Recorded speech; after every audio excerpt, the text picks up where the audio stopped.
we're doing very nice luxury homes with all the amenities you ever wanted. It's just, you're not paying any power bill because you're generating your own power. And so those sorts of things continue to grow. And then we added the food forests and things like that. So now it was sustainable from a food perspective.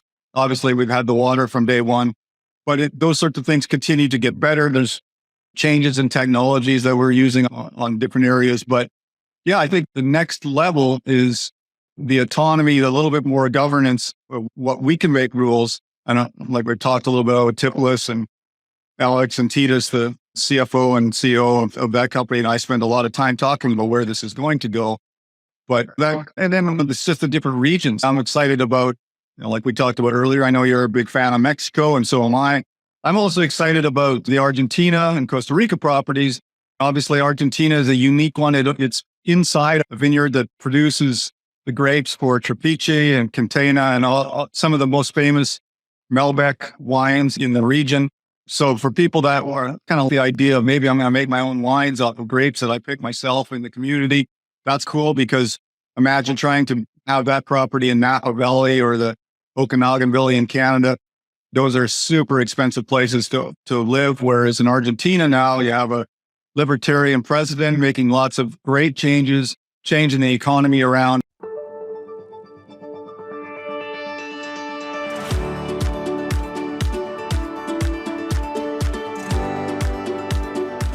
Welcome back to Age of Reinvention, Eco-Living, Free Cities, and Intentional Communities, the podcast exploring the fascinating intersections of eco-living villages, freedom, and intentional communities.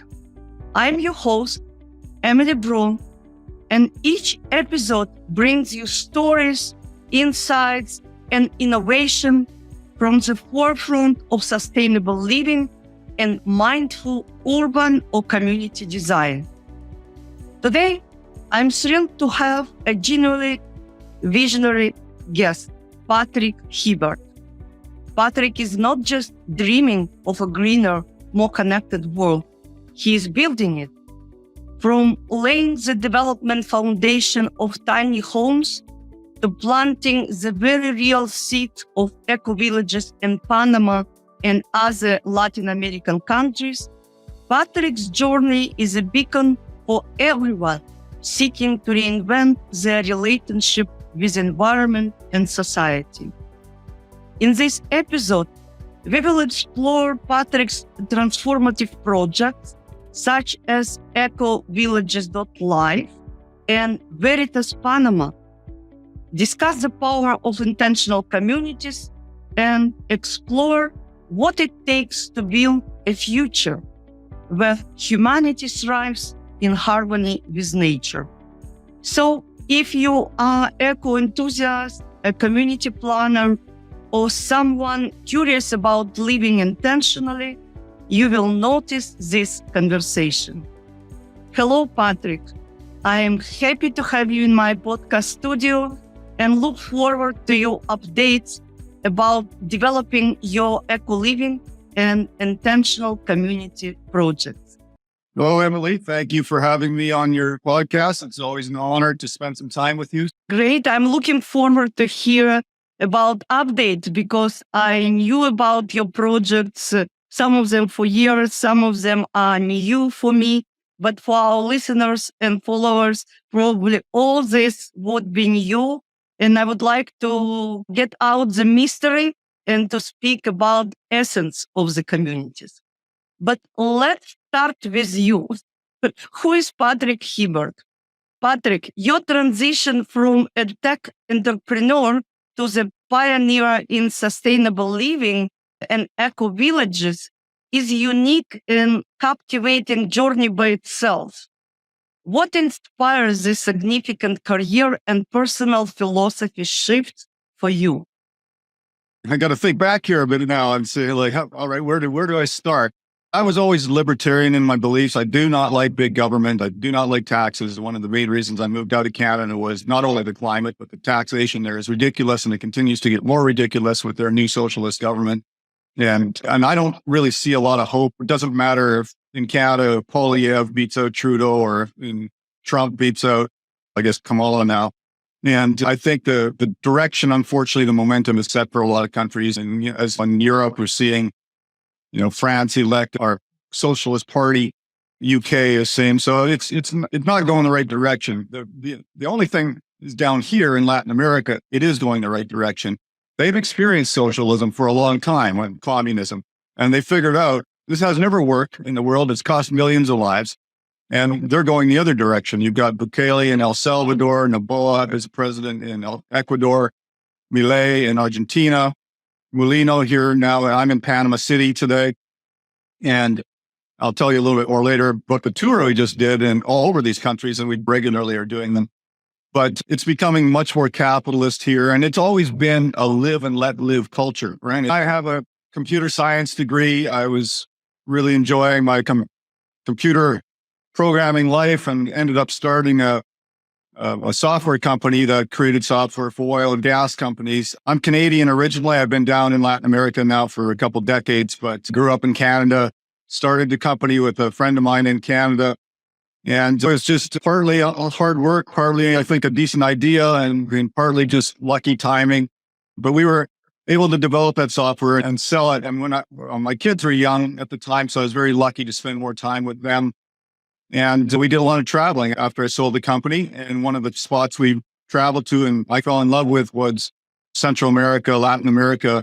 Obviously, being Canadian, the climate down here is a lot nicer. You can see the stuff that grows on my deck out there wouldn't really grow very well in Canada. I'm enjoying the view, even in your room. Yeah. So I came down, and then I was living in the Vancouver area, Vancouver Island area. It's like the Silicon Valley of the U.S. All the property is extremely expensive, especially if you ever want to consider waterfront property. It's like the San Francisco Bay Area. It's just off the charts, stupidly priced, basically. But when I came down, a friend of a friend told me about Nicaragua. And he said, it's like Costa Rica. It's just a lot more authentic and a lot less expensive. So let's try Nicaragua. And I did my research. Nicaragua turned out to be the safest country in the Americas next to Canada. So, came down. I really loved the people. Are super friendly. It's a land of beautiful beaches, perfect weather, volcanoes, lakes, and all sorts of things. And then when I started, I just wanted to buy a little piece of property on the beachfront. Actually, it was in Nicaragua. It was where I first got my first non-Canadian residency. And I was just blown away by the prices, right? It was just so affordable compared to Canada. I could get 100 times the property for the same price that I would have paid for a little postage stamp piece in Canada. So I was a little bit of a kid in a candy store, and I bought a lot of land. But because I was a software guy, I put up a website and went, I don't need all this land. I ended up buying one of the tracts of land was about a mile along on the beach, or a mile of beachfront, which was just, obviously that's unheard of in an area like Vancouver or San Francisco. Right? So became the de facto first eco-villages community that we have. So just to explain who I am, I'm the CEO and one of the co-founders of eco-villages. We have communities built over the last years in Belize, Honduras, by Roatan, Nicaragua, and designed communities in El Salvador, Costa Rica, and have our flagship communities here in Panama. In fact, this morning we announced the acquisition of another property here in Panama. And so we're going to have another Veritas Village. So Veritas Village is the brand name, so to speak, of what we consider the most freedom and sustainability oriented communities in the region, if not in the world. That's our goal. So it was a pretty typical kind of resort moving crowd, I would say. So during COVID, even though these countries followed what all the other countries did, except for Nicaragua, they went their own path, and I really appreciated them because they didn't do any lockdowns or mandates or vaccine requirements or anything, which attracted a lot of people to Nicaragua. But a lot of the other countries did follow, but they didn't come into churches and arrest pastors, and they would never do that sort of thing. They don't come into your own home or knock on your door. The idea was born during the COVID times is we can create a private community down here, an intentional community that's based on freedoms and self-sustainability, so that if these events happen again, which they likely will, what's round 2 of COVID? We don't really know. Is it Mpox or something else? But there will be another round, at least in my opinion, and probably multiple things coming up. By creating these communities, we really in this environment, in this culture, we really protect people from those kind of forces from the outside. Our communities on the self-sustainability side. And just so you know, I know we talk about being green and everything. We're certainly the furthest thing from the Green New Deal. I think there's a climate obsession in the world right now that's ridiculous. But we call ourselves eco-sensible and not eco-fanatic. And really by eco-sensible, it's an offshoot of what we do. We really do it for self-sustainability. So all our homes, for instance, in Veritas Village, Coronado, which is our new flagship community that we're developing right now, it's basically your freedoms come in many ways, but one of them is that we have on-site deep water mountain spring well. So all the water on the property there's a stream running through it and everything. So all the water on the property is independent, right? It's from the site. We grow our own food. We have community orchards and gardens, livestock, chickens and eggs. So eco-conscious, it's what I say, and eco-reliable. I absolutely agree that there is something to do for all of us to connect with nature and live in harmony, but without fanatism. Yeah, I think everybody in the world agrees that they don't want to see garbage floating in the oceans and all that sort of stuff. But the carbon tax credits and stuff like that's ridiculous. It doesn't help at all. Yeah. So I just want to put practically where we sit in the spectrum. And then, like I said, so we have our own water, we have our own food. Obviously, we build what we believe are beautiful, luxurious homes, but they're off grid. We produce all our own power. And really, that when we close the gate to the community, it's all private land. Everybody owns their piece of parcel, but there's lots of amenities, everything from music studios and woodworking shops to fishing ponds and gyms and a school, a clinic, all sorts of things. So it's like a little town, but it's not going to be impacted by the next event like COVID. So that's what we really do. And these are luxury homes. People sometimes think it's off grid. You're producing your own power. You're speaking about Veritas now. Let's be clear. Yes. Yeah, exactly. So Veritas villages are going to be a group of communities. We're in the process, and I was shopping for land over the last few weeks here in different countries. But Veritas Village, Coronado is a very popular expat zone here inside of Panama, the country of Panama. And we found the perfect property for it, about 1,000 feet in elevation where everything grows. It's a little bit cooler. A lot of people like to be on the beach, but then they realize it's extremely hot in this part of the world. So we're only 10, 15 minutes from the beach. So you can go to the beach, but then you can go home to a cooler climate that's a lot more comfortable. And these are luxury homes. Some of them are tiny homes. Some of them are 5-bedroom mansions and anything in between. But I find everybody really gets together at the Welcome Center, has a glass of wine, watches the sunset or whatever, and everybody gets along because we're all like-minded. We're not forcing anybody to be libertarian or whatever the political views are, but people understand. If you're on the far left, for instance, you're probably not going to enjoy our communities. You know what? I have specific questions about requirements, I would say, nature of community. So my next question, just at this point, with your leadership, EcoVillages.life, actually it's your company, has been at the forefront of promoting sustainable living. What are the core principles that guide your vision for intentional communities, for eco-living? We created what we call the FIRST certification or FIRST philosophy. It's FIRST, and it stands for freedom, independence, resilience, sustainability, and transparency. And I think people get the picture. We're all about living in freedom comes in different forms, right? The beauty of being off grid and having your own water and your own food grown on site, you have financial freedom. There's very little cost to living in one of these communities because you don't have your power bill is zero, right? Your food is all around you, and you can just go pick papayas and bananas and chicken eggs and everything, and you can live a very nice life, pretty close to $0. And so you have that financial freedom. Then you live with like-minded people. So you actually can say what is on your mind without being censored or canceled.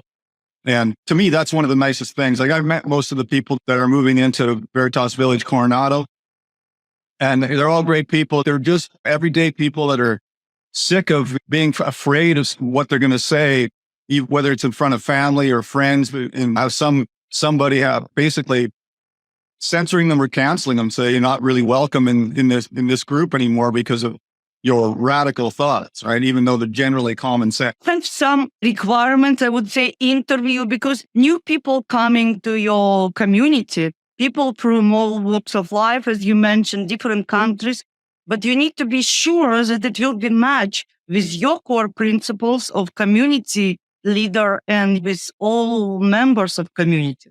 Do you have some requirements of how the process is working on this side? Yeah, no, it's interesting because anybody can move into these communities. It's not the narrow band of if you have to think like this. But I'm very open with being libertarian. I'm very open that I don't like big government, big taxes. If you're a kind of person that thinks the government should take care of you, and you're probably going to find out pretty quickly that the people that live in this community or myself on webinars and podcasts like this, I'll be very blunt about it. It's not that I don't like you. It's just I don't think you're going to be happy if that's your mental thoughts. A lot of people meet me or whatever, or my wife Andrea or some of our staff, and we all are pretty like-minded that way. And so if they talk to us and they start asking questions about the community, pretty quickly we'll find out what our core values are, and freedom and resiliency and being transparent. I think I've talked to you before about how our HOA works. HOAs, homeowner associations, are always a pain. And we think we found a solution that is going to work very well. But when we start explaining these things, it self-regulates. And so far, everybody that is moving into the community, and we've only really announced this community a few weeks ago. And I think we're about 70% sold out already. It's been extremely popular. So how many people, now I'm very curious. So you have a plan for several communities, yes? And in your first phase, I would say, how many people you have already enrolled or purchased property, or actually how it's working? They purchase property, land, book a home, and how many members? We reserved a bit of land for an expansion, and we have the ability to an option to acquire some more. But currently there's 87 home sites. It actually pushes up to well over 100 in the end, but with the reserved land. But so it's a bit small to be honest, for the size, but we'd like to see it more like 200 or 300 homes, because you have to put in all the amenities and infrastructure and everything. And there's a kind of a break-even point. But this property is just so perfectly ideal. It checked all the boxes with everything we ever imagined. So it's hard to find these properties. I looked at 50, 60 properties probably to find this one. And it was perfect. And we decided, even though it's a little bit smaller than we'd like it to be, it works. And we're working on acquiring more land around it. So typically what happens is people buy the lot, the home site, and then we work with them. We have a dozen or so or more home models of different sizes, or people can bring in their own custom home designs or modify one of ours or whatever. I think our architectural department is amazing. I'm always pleasantly surprised at how beautiful and efficient and well designed these homes are. So yeah, we have what we believe are really beautiful designs, but people can bring whatever designs they want, and we take a look at it and make sure that you're not building something really bizarre that would lower the value of your neighbors. But anyway, so that's the process. It's not unlikely they get a title to their land just like they do anywhere else in the U.S. or Europe or Canada or wherever. And so it's the very similar type of approach. You come there. Most people come and see the land. Some people bought their home sites sight unseen, but we work with them to pick out the property. Are they liking the view? We have beautiful ocean views. We have jungle. We have forest. We have down by the stream. All sorts of different types of properties within there. It's working as a condo under the condo rules, as we know in North America, or like cooperative, like houses, legal steps. No, it's basically fee simple titles. Down here in Panama, each country has a little bit different version of what they call it or how they perform it. But the Latin American law, or the Latin American countries, all except for Belize, are under civil law, whereas U.S., Canada, Belize are common law. So common law originated in the UK, civil law originated in Spain. Obviously, those are the countries that conquered these different areas. That's where their laws came from. But the laws are 98% similar. But here in Panama, they call it a PH, which is in Spanish, but horizontal property regulations. And basically, it's one form of residential community where you can create an HOA that has different rules and regulations. Now, because we're a freedom-oriented community, we make our regulations very light, right? And we have some dispute resolution approaches. As I mentioned on the HOA, I don't know if I mentioned it to you before or not, but we're going to be using a DAO, which is a decentralized autonomous organization for our homeowners association. And really what that means is the DAO is a blockchain, much like Bitcoin is on a blockchain, a transparent, autonomous way of voting. And so instead of electing, I've been doing this a long time, and every HOA president is generally well hated, right? Because they can't possibly please everyone, right? And sometimes they're a little detached from what people want. So they make decisions like we should build a pickleball court, and maybe the people didn't want a pickleball court. And they spend money in that HOA on things that people didn't want. And so the DAO really gets past that. There's no HOA president. There's an advisory committee that decides, okay, these are the things that we're going to vote on. And then they vote online on a blockchain, and it's fair. The only people you can really blame then, if you didn't get your way, is your neighbors, because they outvoted you. And you can set different limits. You can say it needs a 75% majority to have this instituted or whatever, this decision. But we as a developer back out immediately. And we've already sold more than half of the properties anyway. But in Panamanian law, once you've sold more than half, then the community decides, not the developer. You're going to live, you will have your home at this village as well, correct? You will be part of the community. Yes, absolutely. I mean, I generally have a home in each one of our communities, but yeah, we've already picked out our site. I'm working on the plans for my home now. So yeah, absolutely. And it's only an hour out of the city where our offices are right now. Our head office is here in Panama City, and Coronado is about an hour drive or so from the city.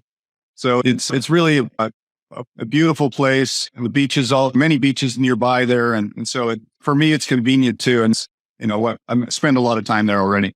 So what is the demographic of the people who coming to this particular village? From what countries, what ages, what family type? That's a great question, because you know what? It's changed a lot from our pre-COVID days, right? So like I was saying, there's two eras for us in development of communities. And then post-COVID, a ton of young families. In fact, the demographic has switched to what it was pre-COVID is usually, I would say, 45 years old and older people, because they were, if not at retirement age, they were affluent enough to have a second home, and they wanted to use it as a vacation home. And then when they retire, they're going to move into it. So that was a pretty typical story for our pre-COVID days. Now it's radically different. Now we have families from all over the world with different age kids. That's why we're having a school on this community.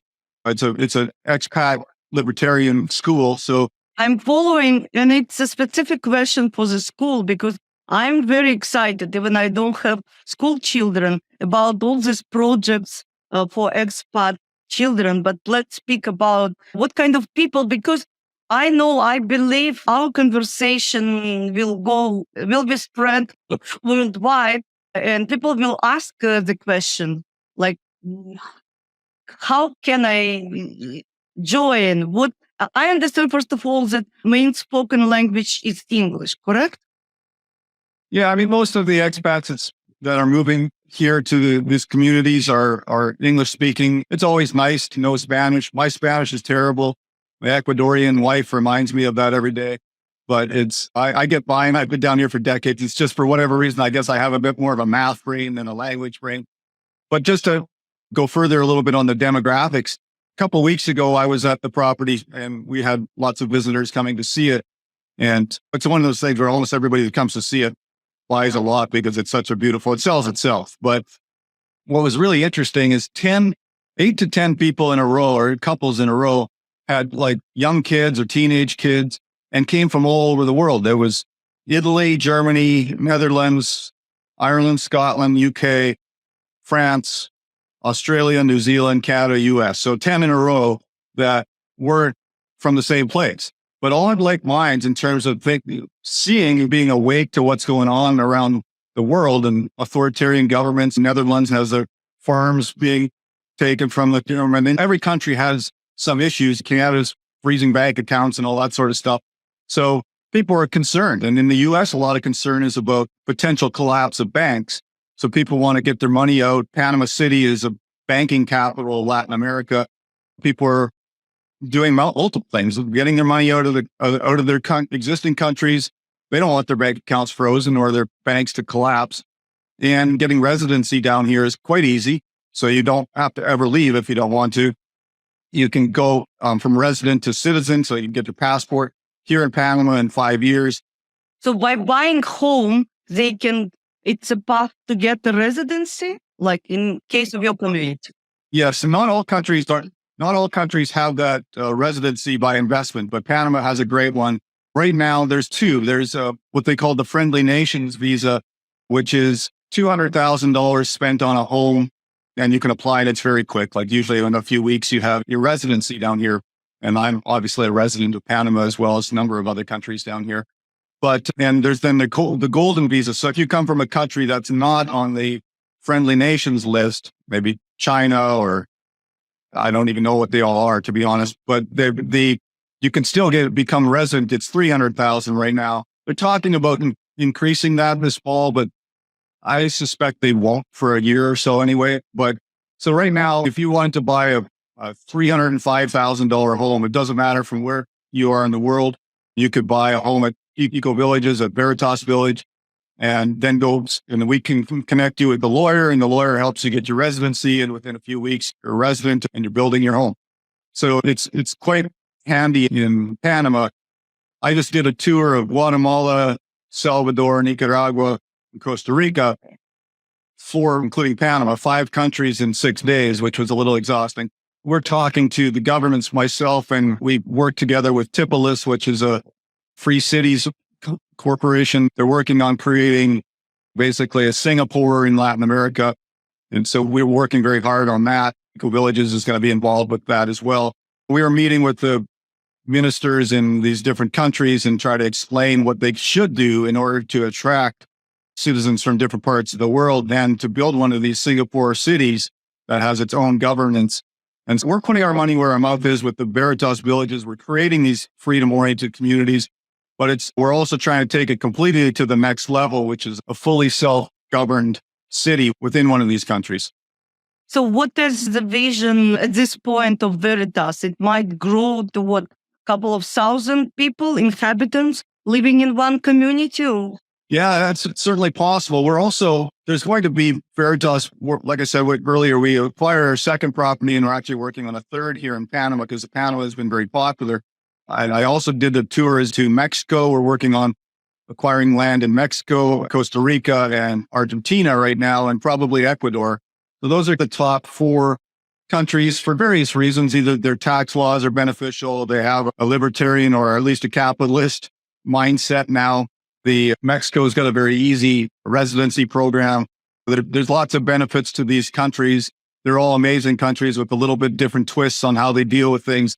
But the beauty of being a Veritas Village community member or resident, even if you're a resident here in Panama and you decide, you know what, I'd love to go for a vacation to the wine country of Mendoza in Argentina, we're working on a Veritas Village there. You could go stay at one of our Veritas Villages there. You get all the perks of the amenities and the discounts at the restaurants and all sorts of things because you're a member of a Veritas Village community in another country.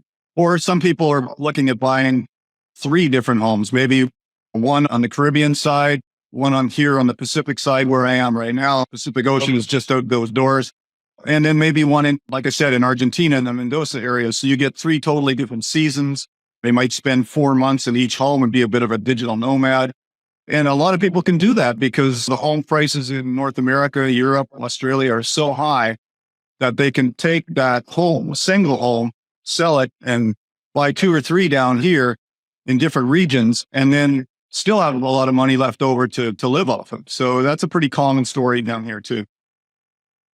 Tell me, please, at this point, in what countries and what names of the communities are which already inhabitable, I would say. The people can move, buy, and live in already. Because I understand all these projects in different stage of development.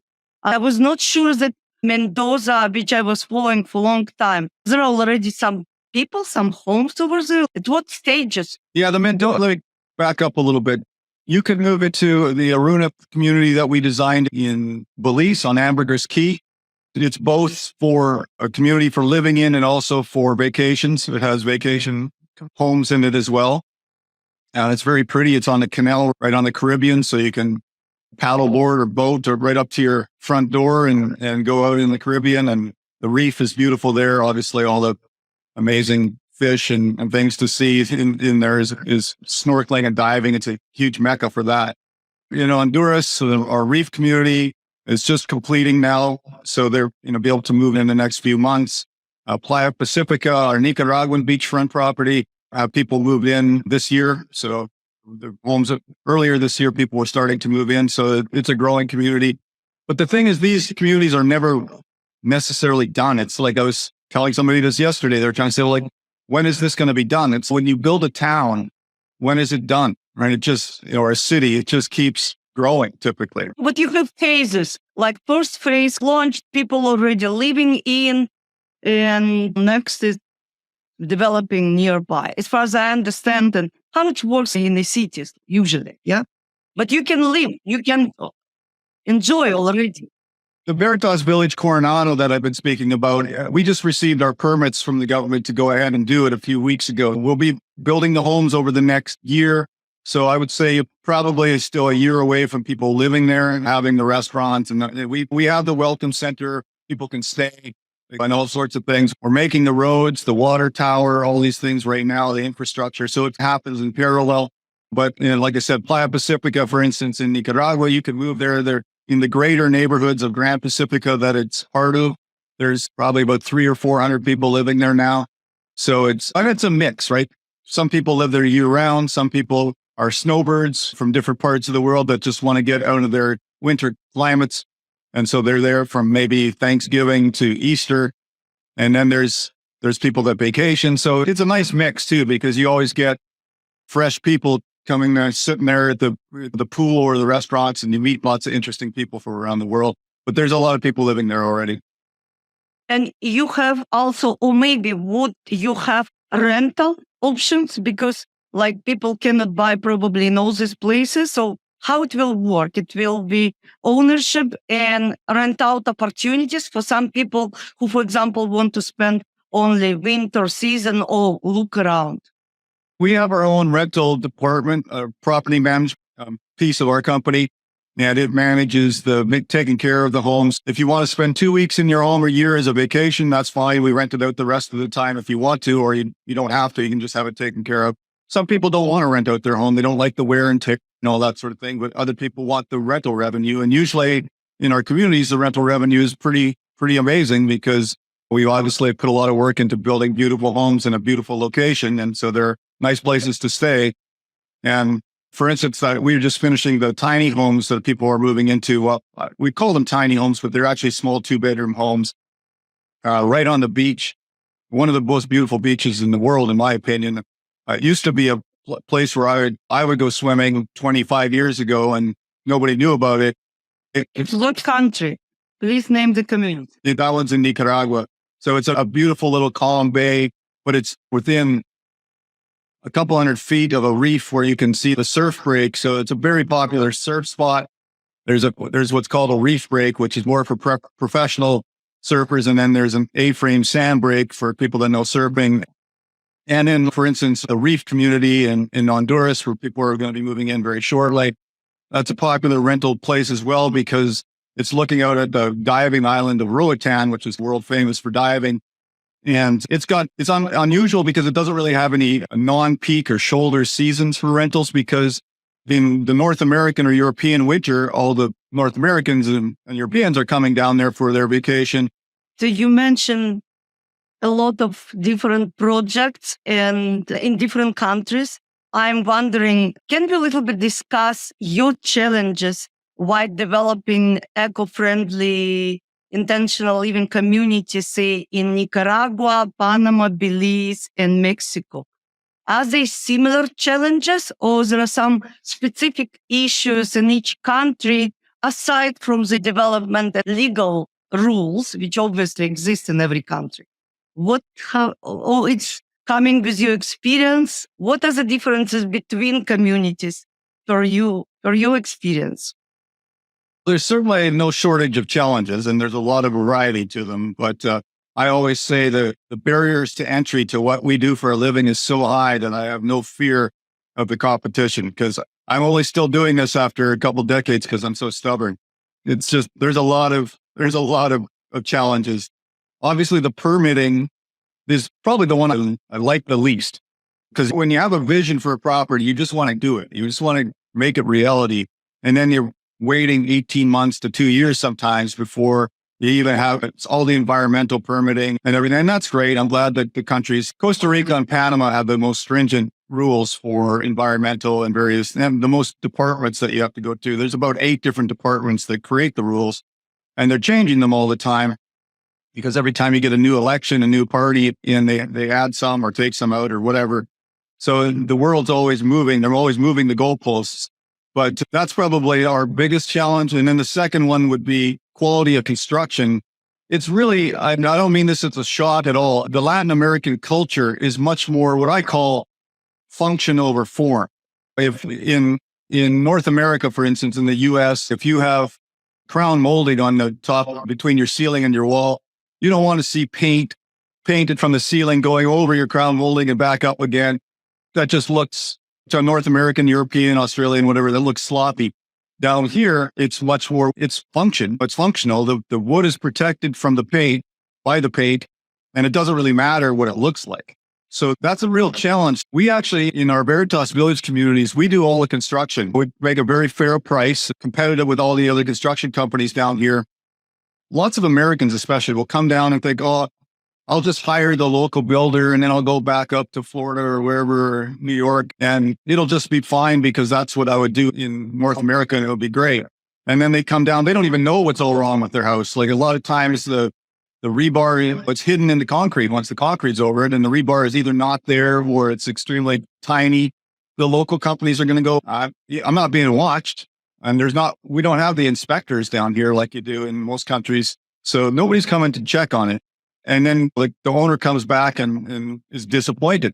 And that reflects on the whole community. So I've seen that happen an awful lot where, people build their own homes. You're doing all the construction. It's, you know what, we're doing it for our sake as well, to make sure that everybody's happy, but mostly for the customer to make sure they're happy. Because we have very quality builders that we work with over years, and they know exactly what we expect for the quality of the building. And we inspect it ourselves. We have our own inspectors because there is no government inspectors coming to check your home like there is. Even your electrical, who knows how it's wired if you don't have anybody checking you. And each country has its own material, like construction material. And you need to know what is good for this particular climate, what is working up north might not work and will not work in this climate. And even I know in such countries, Mexico, which is so big with different regions, the building can be built from the different materials, yes? Absolutely. A lot of people don't understand that, right? In the highlands, you might be able to build out of wood because you have less heat, less termites and things like that. But down by the beach, you sure can't build out of wood. The home will last maybe 2 years and it'll be a pile of sawdust after that. But people do it and they don't understand that because the termites, the salt spray, the UV, everything, you can't put standard doorknobs on your door.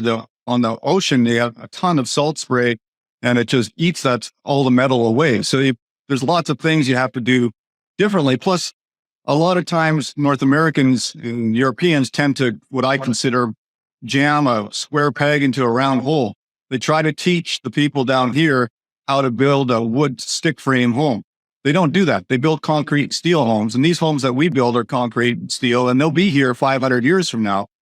And like castles in Europe, right? So we know what we're doing, and we know because we work with what the locals have known for hundreds of years and what works. Now we add different things like insulation because these are off-grid homes. We want to make sure they're very efficient and stay cool, and the air conditioners are super high efficiency. Our solar systems are massive compared to what most people think of a solar systems because we want to make sure you never run out of power. You get all sorts of different things. The solar systems are much more quality power than the local grids down here. People don't understand that a lot of the Latin American countries' power is not very stable and also not very good quality and varying all the time. You get brownouts. It's really hard on air conditioner compressors and refrigerator motors and all those sorts of things. we've gone through all that school of hard knocks 2 decades ago, right? So there's a lot of lessons that are stuck up in our heads that it's really beneficial for people to move into one of our communities because they get to short circuit all that problems that they're going to have. So I understand you have your own like architectural department, construction department, locals from each country who know how to build from the local materials. And I understand it's one of the reasons that you construct yourself after all the years of experiences with understanding of differences between countries, correct? Yes, exactly. It's like I said, it's not to be a control freak; it's to control quality. It's not so easy even to build in your own country, I would say, because it depends on who constructor is, but in completely new culture. And now you have communities in different countries with actually different culture sometimes and understanding of how it should be built, that you should have like quality control in place, actually. Probably some department engineer or somebody experienced, probably your son. I know he's very experienced in all construction over the years to check all this, not only colors, main construction, main point, how it works now for you. Our typical way of doing it is we have our management, our general contractors of construction in each country, and some of our own kind of different levels of engineers in each country. And then we will either outsource or hire the local people in the community. It's partly to support. One of the biggest things, we also have a foundation called Help Them Help Themselves that I've been doing for many years. We've built clinics and schools and homes and done medical brigades and dental brigades and helped thousands of people with different things. And it's a part I'm very proud of. But the one thing we found that is making the biggest difference in these countries that need some assistance in some areas is creating jobs. Our first community was called Milagro Verde, which means the green miracle in Spanish. And I called it that because nobody thought I could do it. My son and I were living on a boat. That's where we learned about self-sustainability. We caught our own food, desalinated water, produced our own power with solar systems and things like that. And I wanted to move that to land. And where is it easier to find a lot of sunlight than closer to the equator? We were able to create this off-grid luxury community in Nicaragua. And that was, like I said, a couple decades ago. And what I love about that is that spin-off from that has been, you can see it in the communities around it, right? So we hire construction people and we have a restaurant there and different things like that. So all those people are making a good living, and then they're shopping from the local village's grocery store. They're getting their motorcycles fixed, and all the different spin-off sundry work has created a totally different economy around our community. And the people love it because we were the ones that kind of supported that and grew it. And now their lifestyle is much better. Most of the people were living with dirt floors at the time, sometimes even just plastic wrapped around trees in some of the communities around there. And now they have beautiful concrete and steel homes with tile floors. And they love to invite us over and show us their homes or their gardens, because they learned on the sustainability side of growing the trees and things like that. So that's been that's the rewarding part that counters the frustration part sometimes. No, it's a mutual benefits. And I believe that probably after a couple of years, you might get in your community members some locals who appreciate not only quality, but community spirit and really good match to the old vibe that you're trying to create as community builder. Yeah, and we don't aim at expats only. I'll admit most of our communities are heavily expat populated, but there's a lot of locals that move into our communities as well, and that's great. Like I said, with the number of people from around the world, and then you have locals there as well. So it's really a very diverse kind of communities. So. Great. What role the technology play in creating your sustainable homes? Like I know about the tiny home projects, tiny home features. So I'm wondering how it's now when you have all kind of sizes and different type of projects for homes. Whether it's tiny homes or large mansions or somewhere in between, we make very efficient homes. I would say there's a couple areas. We do hydroponic gardens and things like that, and the technology involved with that and the pumping the water through is all. So my history in technology has been very beneficial, but the area where it's actually been probably the most beneficial is on the solar systems. To be able to be perfectly off grid like we are, with enough power to have all your air conditioning and multiple fridges and freezers and flat screen TVs and bowling alleys for all I care in your home. It's only been, I would say, in the last 3 to 5 years that the solar systems have gotten to the point where the battery technology and the inverter technology is, and panels, solar panels as well, has really come to the level that it's affordable and it makes you completely self-reliant, and it produces more power than you can ever use. Down here, you're always warm enough, so you're trying to keep cool, and none of the homes down here have any source of heating. The pools aren't heated; they stay plenty warm, like in the 80s in Fahrenheit. So you're always dealing with the most efficient, insulated, smart way of making a home. And we use technology too for lots of things. Some people don't the different technology because it feels invasive. I know enough about private networks and things to make it work. And I really like the things like our air conditioners are internet connected, so we can turn them off. So especially if you're renting a home, one of the biggest uses of power, and it's not so much important when you're connected to a solar system because you're not paying for the power anyway. But when you're connected to the grid, and in these countries down here, some of the power costs are pretty high. And so we have systems where the air conditioners can be switched off. So somebody checks out. Well, lots of times you'll have somebody check out, let's say early in the morning, they're going to their flight at the airport. Nobody gets in the home till maybe later that afternoon to clean it. And in between, they've got the home set down to so cold, the air conditioners that are using a lot of power. So we have an automated thing where when they check out, we can switch their air conditioners off, and it saves the owner of the home a lot of costs in power, which means they're going to get more profit on their rental revenue. So there's some of those features that we used on the technology side they're not technology for the sake of technology. They're technology for the sake of finance. It's to benefit you financially. Efficiency. It's efficiency. And speaking about internet, how you can ensure internet in different communities? Use satellite or? I guess I should thank Elon Musk for creating Starlink, because that's been a godsend for us. That was one of the areas where it was difficult, in the local countries here didn't always have great service. In fact, a lot of people, like for our Veritas village, Coronado, a lot of people like the fact that it's low EMF, the electromagnetic fields, right? Because it's set up in an area that's far away from cell towers and things like that. And so, a lot of people like that. Here in the city, I'm bombarded by 5G and everything, but out there, I'm not. And whether you're sensitive to that or not, or what, I don't think anybody really likes the idea of feeling like they're sitting in a microwave. So, after I did some testing, it was interesting. So I can't remember the unit of measure right now. I'm not an expert in it. We had experts come in and take a look at it.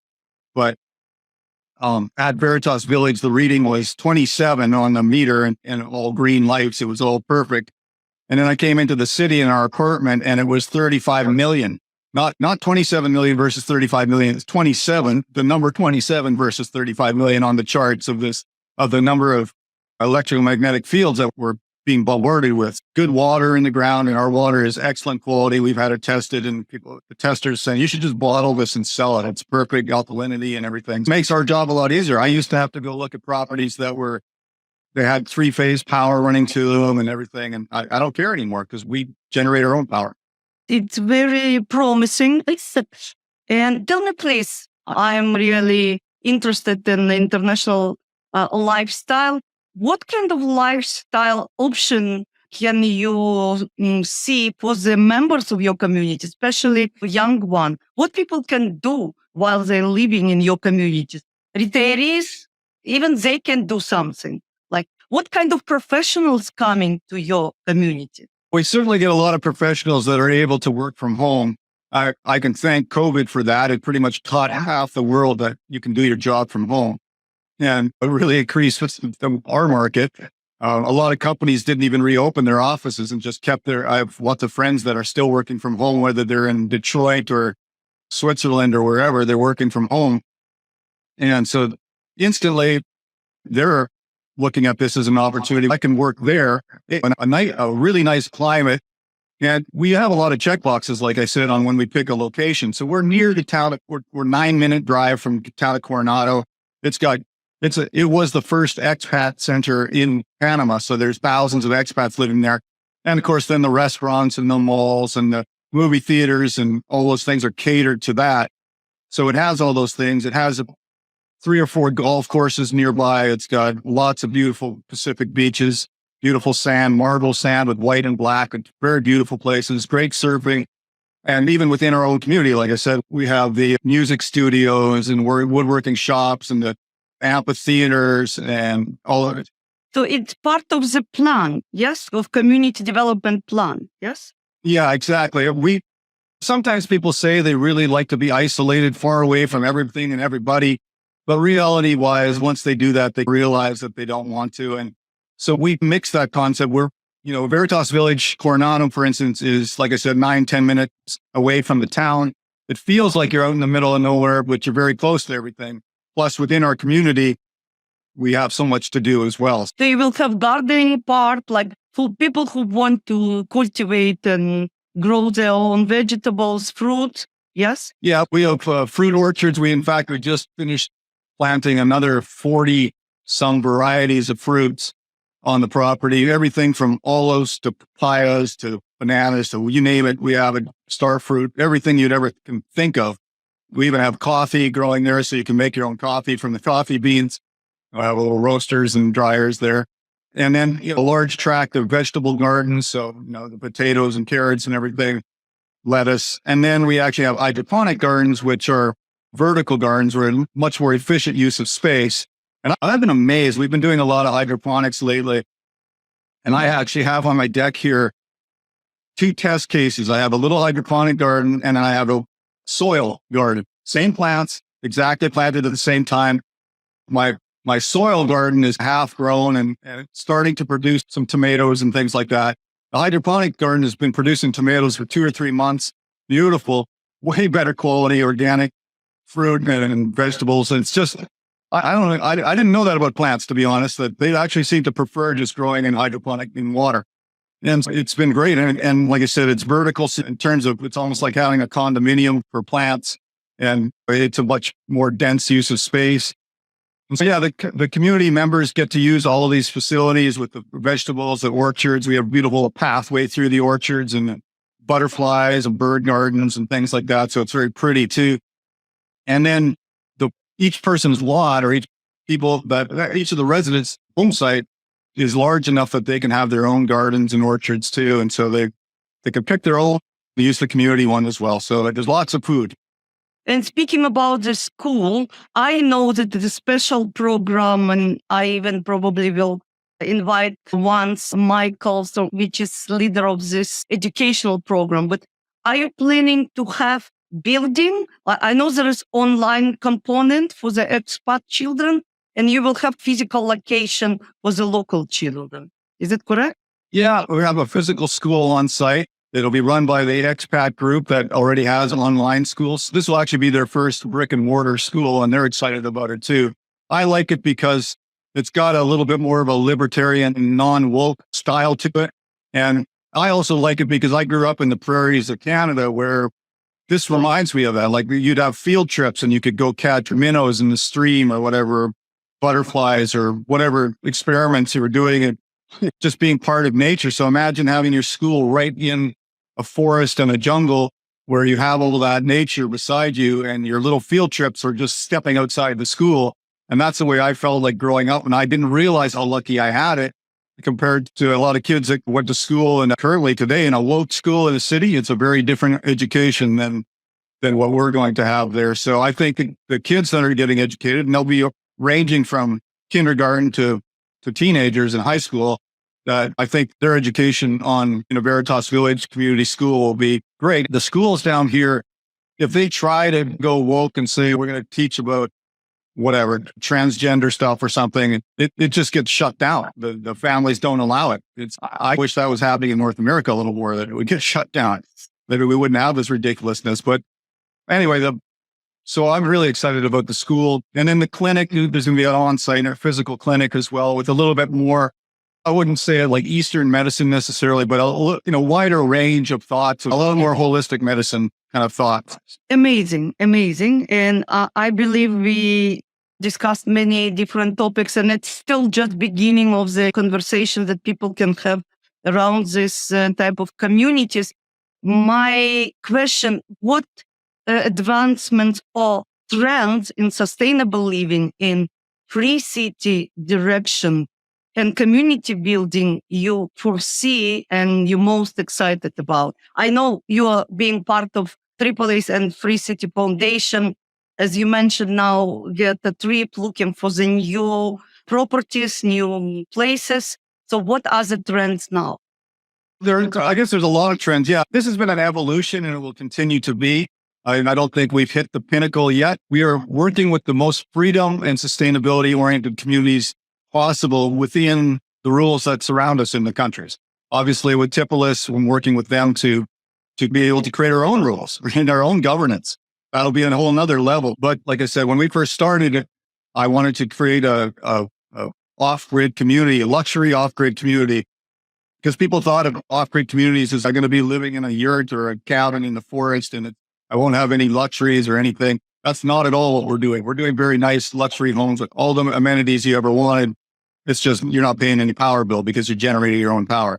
And so those sorts of things continue to grow. And then we added the food forests and things like that. So now it was sustainable from a food perspective. Obviously, we've had the water from day one. But those sorts of things continue to get better. There's changes in technologies that we're using on different areas. But yeah, I think the next level is the autonomy, a little bit more governance of what we can make rules. And like we talked a little bit about with Tipolis and Alex and Titus, the CFO and CEO of that company, and I spend a lot of time talking about where this is going to go. But and then it's just the different regions. I'm excited about. Like we talked about earlier, I know you're a big fan of Mexico, and so am I. I will visit Panama Veritas village with pleasure, and I will check maybe some tiny home for me. I'm really excited. We'd love to have you as a resident in the community. I'm also excited about the Argentina and Costa Rica properties. Obviously, Argentina is a unique one. It's inside a vineyard that produces the grapes for Trapiche and Quintana and some of the most famous Malbec wines in the region. So for people that are kind of the idea of maybe I'm going to make my own wines off of grapes that I pick myself in the community, that's cool, because imagine trying to have that property in Napa Valley or the Okanagan Valley in Canada. Those are super expensive places to live. Whereas in Argentina now, you have a libertarian president making lots of great changes, changing the economy around, and you never know what's going to happen in the future, but he's very popular right now, and I expect to be reelected. The country's doing way better than it was under the previous regime. We're excited about that. And every village that we make is a little bit different. So for people that live in one or two or three or want to travel around, you get the benefit of the like-minded people. You can sit down and have a glass of wine with and enjoy the conversation and not feel like you've got to watch what you say. But you can do it in different environments, and it's very cool. So last question. What advice would you give someone interested in transitioning from a city or from any place to eco-friendly lifestyle, or considering joining your intentional community in different places? How to find and connect with you? I'll be honest, whether you move into one of our communities or some other place in this region, the quality of life is just so much better than most places in the world. The cost of living is so much lower for everything. Pretty much everything you eat is much more organic. Almost everything grows here. You don't have you have an ongoing seasonal growth of everything all year round. There's so many things to do in these areas and the climate's always nice enough to do. I mean, the quality of life, the people are amazing. The culture is based on family values. I think that's enormous. It impacts every part of your life. It's just, people are super friendly. Obviously, you have the oceans and the mountains and the beauty of, all that down here, the climate, but just in general, cost of living. If you're smart about it, yeah, you can go to a North American or European style grocery store and spend the same amount on groceries as you would in somewhere in the States.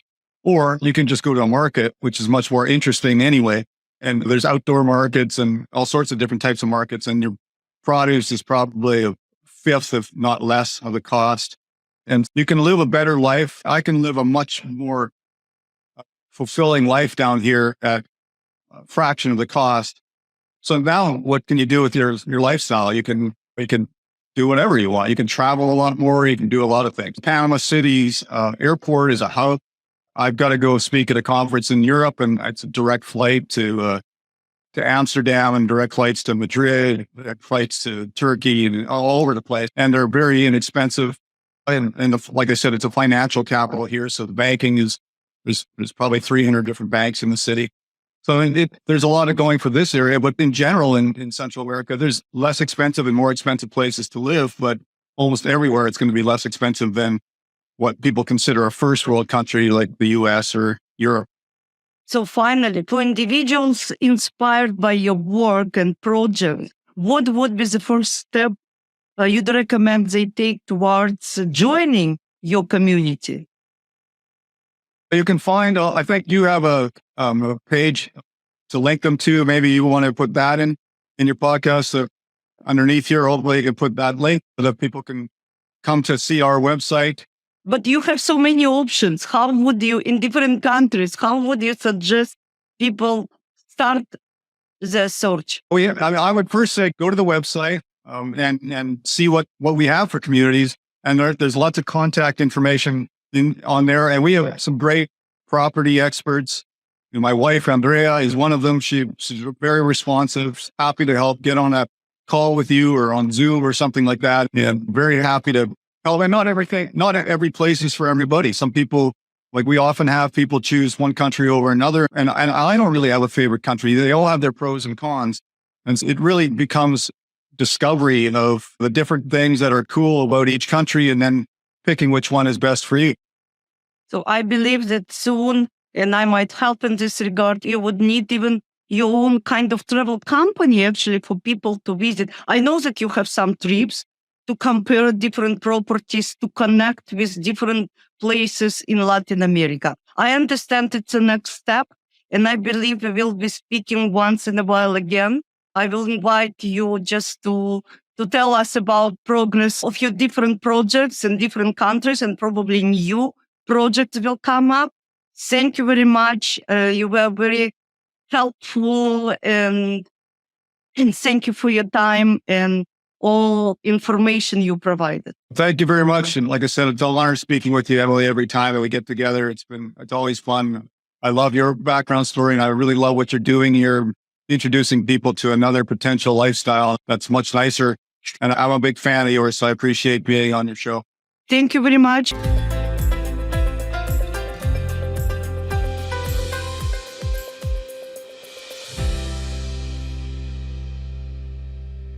You've been listening to Age of Reinvention, Eco-Living, Free Cities, and Intentional Communities.